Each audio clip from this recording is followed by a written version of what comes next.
베드로와 요한이 나사렛 예수 그리스도의 이름이 이 사람을 일어서게 했다라고 행한 이 착한 일에 대해서 사람들은 칭찬하지 않습니다. 오히려 도무지 예수의 이름으로 말하지 말고 예수의 이름으로 조금이라도 가르치지 말라, 이렇게 위협할 따름이거든요. 그러면 이런 상황 가운데서 베드로와 요한은 어떻게 대응해야 하느냐? 여러분, 이런 사도들의 태도는요, 오늘 저와 여러분들의 태도와 동일해요. 우리도 세상에서 어떤 대우를 받습니까?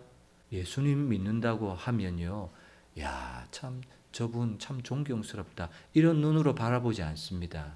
예수님을 믿는다는 사람들을 향해서 세상 사람들의 시선과 반응은요, 뭔가 하나 부족한 듯한 시선으로 바라보거든요. 여러분, 그런 세상 가운데 저와 여러분들은 어떻게 우리의 태도와 생존과 입장을 취해야 하느냐, 그것이 오늘 본문의 포인트예요. 여러분, 이 베드로는요, 이전에 어떤 베드로였는가 하면, 요종이 너도 그 예수의 당이지, 예수의 제자지, 이런 말 앞에 3번이나 저주하며 욕하며 부인했던 사람이지 않습니까? 그런데 오늘 본문의 베드로는요, 너무너무 달라요. 지금 여기 서 있는 사내들인 공회는 어떤 자리입니까? 예수님을 십자가에 내어놓게 판결을 한 종교 지도자들 가득 차 있는, 그리고 수많은 유대 백성들이 둘러싸고 있는 아주 위협적인 자리인데, 그럼에도 불구하고 이 베드로와 요한은요, 겁을 먹거나 두려워하거나 떨거나 긴장하거나 그런 모습이 없어요. 오히려 종교 지도자들이 깜짝 놀라요. 대꾸할 말이 없게 만들어요. 시편 118편 22절의 말씀을 인용해서 너희 건축자들이 버린 돌을 하나님이 모퉁이 돌이 되게 하셨다, 예수님과 딱 연결시켜 놓고 있는 베드로의 설교를 듣고, 야, 이 사람은 율법을 배운 적도 없는데, 학문을 배운 적도 없는데 어떻게 이렇게 시편을 인용해서 예수님과 연결시킬 수 있는가? 비난할 말이 없어요. 대응할, 대꾸할 말이 전혀 없는 거예요. 이런 일이 어떻게 일어나게 되었습니까? 그 해답은 8절에 보면 있어요. 같이 성경을 보고 읽을게요. 시작. 이에 베드로가 성령이 충만하여 이르되, 이렇게 얘기를 해요.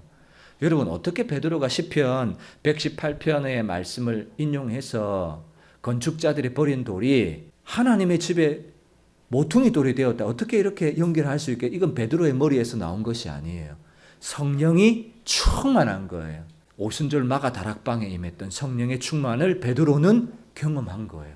그러니까 하나님의 지혜로 성경의 말씀을 깨닫게 하시고 담대한 마음을 주시고 용기를 주시는 거예요. 그러니까 대꾸할 말이 없는 거예요. 반대할 말, 받아칠 말이 없는 거예요. 성령이 충만하여 말하니까 감당이 안 되는 거예요. 여러분, 이런 모습은 오늘날 그리스도인들이 세상에서 어떤 태도여야 하는지를 우리에게 보여주는 거예요.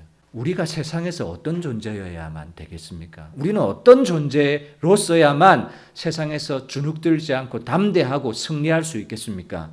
성령이 충만한 그리스도인이어야만 세상에 대해서 담대할 수 있어요. 복음에 대해서 담대할 수 있어요. 예수 믿는 것에 대해서 이것이 유일한 구원의 방법이다, 길이고 진리다 라고 확신에 찰 수 있는 길은요, 우리가 성령의 충만한 길밖에는 없어요.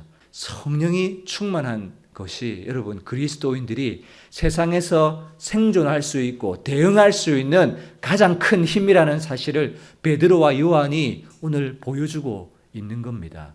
기도하러 성전에 올라가고 있으면서 성령이 충만해 있어요. 그러니까 너희가 십자가에 죽인 예수를 하나님이 주와 그리스도가 되게 하셨다, 하나님의 집에 모퉁이 머릿돌이 되게 하셨다, 이렇게 담대하게 얘기하니까 종교 지도자들이 어떤 할 말도 대꾸하지 못하는 이런 상황이 펼쳐지고 있는 거예요.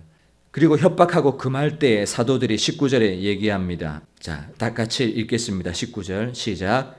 베드로와 요한이 대답하여 이르되 하나님 앞에서 너희의 말을 듣는 것이 하나님의 말씀을 듣는 것보다 옳은가 판단하라. 여러분, 지금 사도들은 어디에 서 있습니까? 사내들인 공회 앞에 서 있어요. 재판석에 서 있어요. 백성들이 둘러싸고 있어요. 그런데 지금 베드로와 요한은 어디 앞에 서 있어요? 눈에 볼 때는 베드로와 요한은 사내들인 공회 앞에 서 있어요. 재판석에 서 있어요. 백성들이 둘러싸고 있는 상황, 현실 가운데 있어요. 그러나 사도들은 실제로 어디 앞에 서 있는 거예요? 19절 베드로와 요한이 대답하여 이르되 하나님 앞에서, 이렇게 얘기합니다. 베드로와 요한은 공회 앞에 서 있고 재판석에 서 있고 지도자들 앞에 서 있는 것처럼 보여요. 그러나 사도들은요, 지금 하나님 앞에 서 있다고 말하는 거예요. 하나님 앞에서 너희의 말을 듣는 것이 하나님의 말씀을 듣는 것보다 옳은가 판단하라. 하나님 앞에 서 있는 거예요. 여러분, 이걸 뭐라고 얘기하느냐 하면 따라서 하십니다. 목전의식. 하나님 앞에 서 있다는 그 인식, 그 말이에요. 목전의식. 지금 지도자들 앞에 서 있잖아요. 환경 앞에 서 있잖아요. 사람 앞에 서 있잖아요. 형편 앞에 서 있는데 그 사람, 형편, 위협함 가운데 있다고 생각하지 않고 하나님 앞에서 라고 얘기하고 있습니다. 여러분, 사도행전 10장 33절에 보면 고넬료 집안이요, 베드로를 청해서 베드로에게 말씀을 듣는 그런 장면이 나옵니다. 그런데 이 고넬료라는 이방인 백부장이 너무너무 믿음이 있고 지혜로운 것이요, 뭐라고 얘기하는가 하면 주께서 당신에게 명하신 모든 것을 듣고자 하여 전해주는 베드로 앞에 서 있는데 고넬료는 모든 것을 듣고자 하여 다 하나님 앞에 우리가 있나이다, 이렇게 얘기를 해요. 이게 뭐예요? 고넬료가 가지고 있는 목전의식이에요. 또 다른 말로 따라서 하십니다. 코람데오. 이게 하나님 앞에서, 그 말이에요. 하나님 앞에서. 여러분, 우리 모두도 지금 이 예배 자리에 서 있습니다. 여러분, 누구 앞에 서 있는 거예요? 하나님 앞에 서 있는 거예요. 그게 뭐예요? 목전의식이고 코람데오라는 거예요.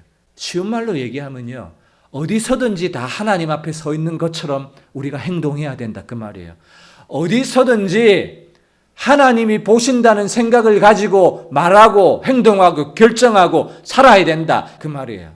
모든 것을 하나님 앞에서 목전의식을 가지고 결정하고 판단하는 거예요. 사람이 있을 때는 얼마든지 믿음의 행위를 보일 수 있습니다. 사람이 있을 때는 얼마든지 믿음의 언어, 권면할 수 있습니다. 근데 사람이 보이지 않을 때는, 사람이 있을 때와 달라서는 안 됩니다. 여러분, 그것이 일치가 될 때 그걸 신실하다, 이렇게 말하는 거예요. 사람이 있을 때는 이렇게 행동하는데 사람이 없을 때는 전혀 다르게 행동한다, 이러면 그게요, 신실하지 않다라는 것이죠. 교회에 나와서는요, 우리가 하나님을 의지하고 하나님의 이름을 부르고 기도합니다. 말씀을 굳게 붙들어요. 그런데 교회 밖을 나가서는요, 하나님을 의지하지 않고 내 힘과 노력으로 살아간다. 그건 목전의식이 아니라는 거예요.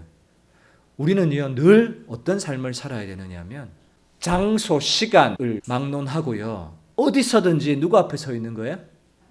하나님 앞에서.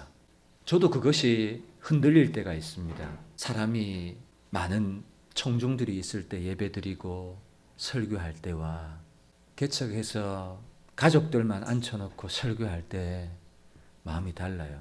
여러분, 많으나 적으나 하나님 앞에서 서야 되는 거예요. 이건 저의 적용이고, 여러분들은 어떻습니까? 사람이 보고 사장이 볼 때는 이렇게 일해요. 그런데 사람이 안 볼 때는 어떻게 일합니까? 대충대충? 그렇지 않습니다. 목전의식, 하나님 앞에서. 그게 하나님을 경외하는 자의 태도예요.